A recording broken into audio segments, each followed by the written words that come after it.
Deep beneath a rugged mountain near the holy city of Qom lies a place central to Iran's modern story. This is the Fordow Fuel Enrichment Plant, a name that echoes in the halls of global power. It is not just any facility, it is a fortress. The Iranians built it approximately 90 meters or nearly 300 feet underground. This was a deliberate choice. The deep earth construction was designed to protect it from the most powerful bombs an enemy could drop from the sky. Fordow was Iran's insurance statement to the world. The purpose of this underground complex was highly specific and deeply controversial: uranium enrichment. This is the process of taking natural uranium and spinning it in advanced machines called centrifuges to increase the concentration of a particular isotope, U-235. At low enrichment levels, the material can be used to power a nuclear reactor for electricity. But if enriched to very high levels, around 90%, it becomes the fissile core of a nuclear weapon. Fordow was equipped with thousands of these centrifuges, spinning at incredible speeds in carefully controlled cascades. This dual-use nature of enrichment technology is what made the site so alarming to other nations. The world first learned of Fordow's existence in 2009, a revelation that sent shockwaves through the international community. Its secret construction confirmed suspicions that Iran's nuclear program had undeclared components, raising fears of a hidden military dimension. For the United States, Israel, and European powers, Fordow represented a significant threat. Its hardened location made a potential military strike incredibly difficult and risky. This meant that if Iran decided to make a dash for a bomb, stopping them at Fordow would be a monumental challenge. The site became a focal point of intelligence gathering, with satellites and spies watching its every move.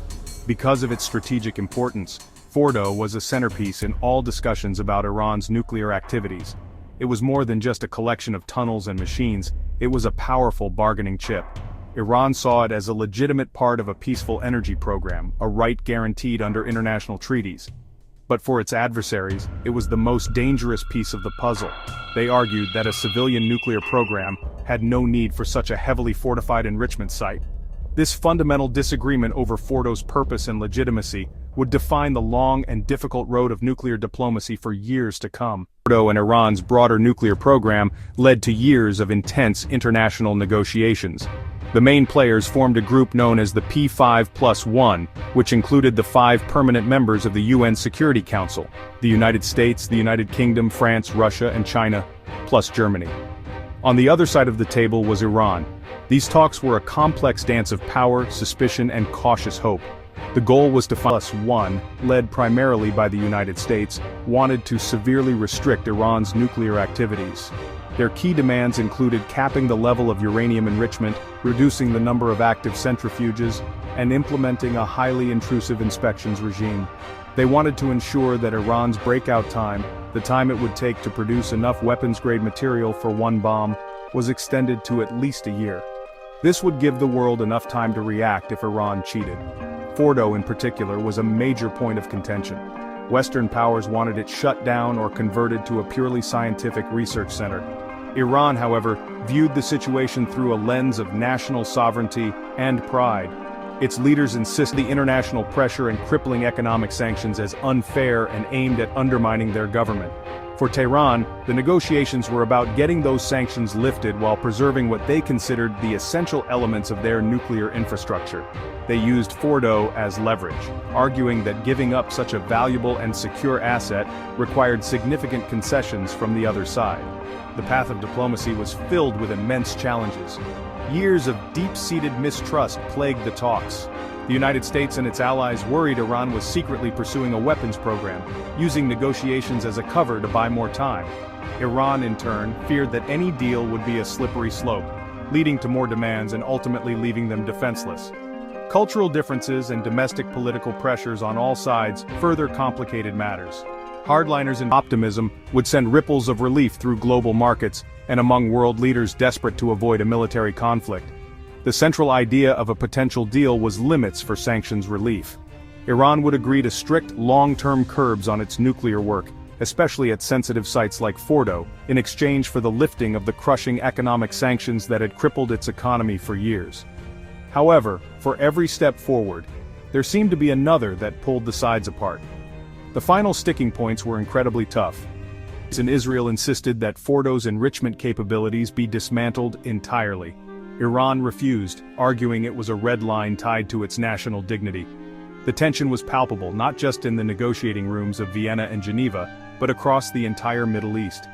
In the final days leading up to the crisis, the rhetoric from all sides became sharper. U.S. officials began to publicly state that their patience was wearing thin, accusing Iran of stalling. An earlier Israeli strike on the Natanz facility on June 13 had already raised the temperature, signaling that the military option was very much on the table. Iran responded with defiance, with its UN ambassador warning that any attack would be met with a decisive response. The world watched with bated breath, caught between the possibility of a historic peace accord and the looming shadow of a devastating war. The hope for a diplomatic solution began to rapidly fade.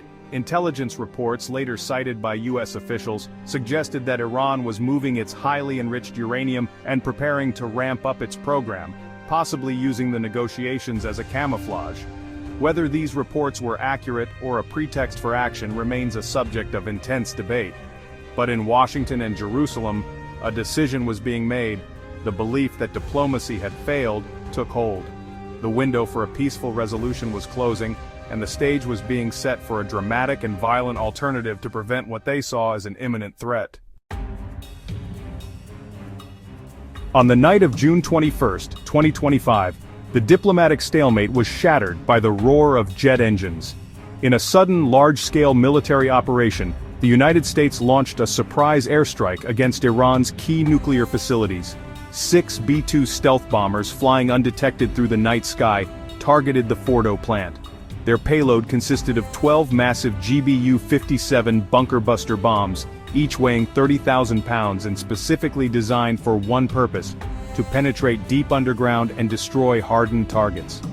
Between 1840 and 1905 Eastern Time, the bombs struck the mountain, aiming to obliterate the fortress below. Simultaneously, other strikes hit facilities at Natanz and Isfahan. The aftermath was a mix of bold claims and frantic uncertainty.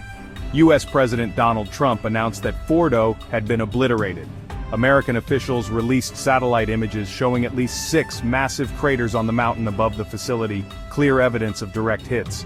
However, Iranian officials immediately downplayed the impact, calling the damage superficial and insisting the core of the facility remained intact.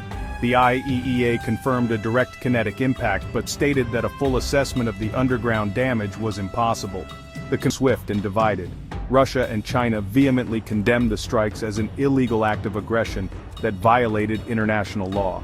European allies like the UK, France, and Germany expressed grave concern, urging an immediate de-escalation and a return to dialogue to save the global non-proliferation framework. The UN Secretary-General warned that the attack had pushed the region toward a perilous turn. In stark contrast, Israeli Prime Minister Benjamin Netanyahu praised the awesome and righteous might of the American military, asserting that diplomacy had been a dead end. The strikes on Fordow marked a pivotal moment, transforming a tense diplomatic standoff into an active and unpredictable conflict. Iran's UN ambassador labeled the attack an act of war, and its parliament quickly voted to authorize the closure of the Strait of Hormuz, a critical artery for global oil supplies. Oil prices Iran's nuclear infrastructure, but it also blew up the remnants of diplomacy. Fordow, once a symbol of nuclear ambition, became the epicenter of a new and dangerous chapter for the Middle East and the world.